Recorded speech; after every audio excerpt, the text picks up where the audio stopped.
भारती music presents.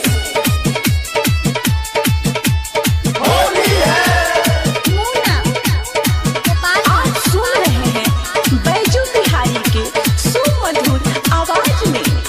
Holi में चोली रंगे खातिर जीजा ससुरारी में आ गई है।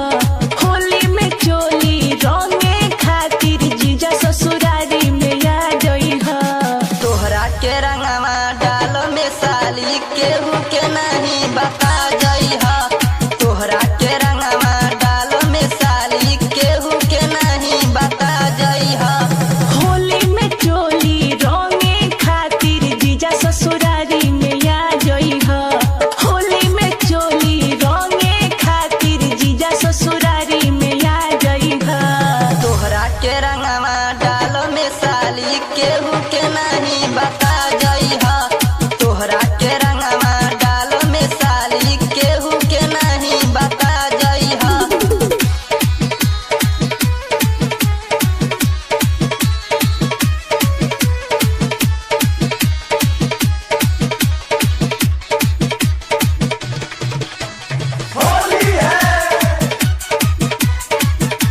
केहू के नहीं बता गई है। केहू के नहीं बता गई है। भूल नहीं पाइब जीजा होली के खेला लगा। जब से रंग लगोइले बाड़ो आके हरिहरा का।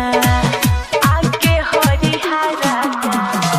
जब से रंगले बारी साली गोरे गोरे गलिया मन करे चाट लीही ओठावा के ललिया।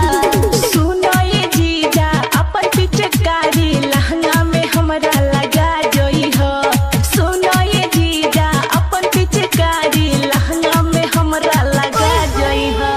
तोहरा के रंगवा डाल में साली केहू के नहीं बता गई है।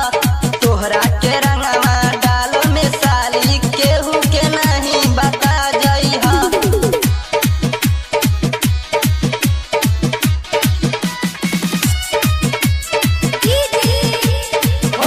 केहू के नहीं बता गई है। केहू के नहीं बता गई है। बात तू मनी हो हमारे राइटर भी करम हो। होली तो से खेले में संतोष आ जई हो घर हो। आ जई हो घर हो। बैजू विकास तोहरा डाली है आज रंग हो। ताली रीमा भारती माना करी हो तू जान हो। पिचकारी में रंग भर के ए जीजा हमरा ऊपर डाल जई हो। पिचकारी में रंग भर के ए जीजा हमरा ऊपर डाल जई हो। तोहरा के रंग